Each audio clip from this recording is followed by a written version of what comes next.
Are there any other practical implications to some of their philosophical arguments? I know you mentioned one, that in dealing with the Christians, they had constructed a certain argument, but to sort of decide when the Quran is created or not created, did it have any other practical implications? And Mu'tazila did not. When we mentioned that, in the Quran Allah says certain things about Himself, they didn't take these words. Yadullahi fawqa aydihim. Allah's hand is over or above their hand. The ayah says. The general understanding of this ayah is Allah has a hand. They said, no, that's not what He means. Don't take this literally. This is a form of speech which means Allah's power is above their power, supersedes them in power. And on and on. The ayah says, وُجُوهٌ يَوْمَئِذٍ نَاظِرَةٌ إِلَىٰ رَبِّهَا نَاظِرَةٌ. Faces on that day, in reference to the day of judgment and accountability, faces on that day shall blossom, so to speak, be radiating, ناظرة. إِلَىٰ رَبِّهَا نَاظِرَةٌ. Looking at its sustainer. These faces are looking at their sustainer.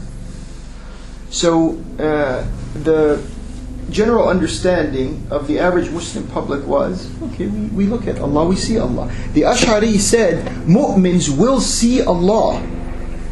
With the eyes that we have, we don't know if we're going to have maybe the same batteries we have in this world. You might be supercharged.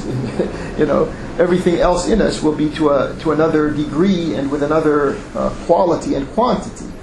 But they said, the Ash'ari said, yeah,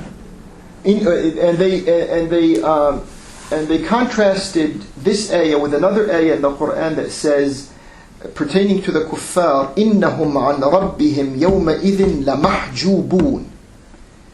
In fact, these kuffar on that day, pertaining to Allah, are going to be isolated. Mahjubun meaning there's a hijab, they can't see Allah.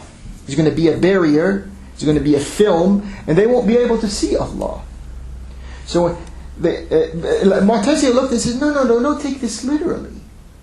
إِلَىٰ رَبِّهَا نَاظِرَةٌ means, they will be looking towards Allah, but it's not going to be that visualization. Like we visualize these things in this world, that's the way we're going to visualize Allah.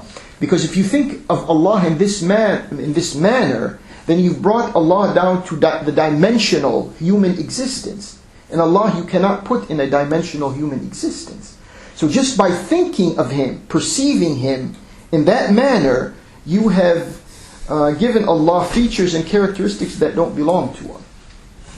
And on and on and on. That's the way it went. So there was when you think about it, you could make a case, but and this is going to become and remain an issue among Muslims. Okay, so some, the mutashabihat in the Quran, ayat mutashabihat, they're going to tolerate parallel and competitive meanings. And these meanings are not conflicting. If we can just see these in parallel ways, okay, fine. Let's get on with the work that we have to do, not just argue and have bad feelings among ourselves because of it.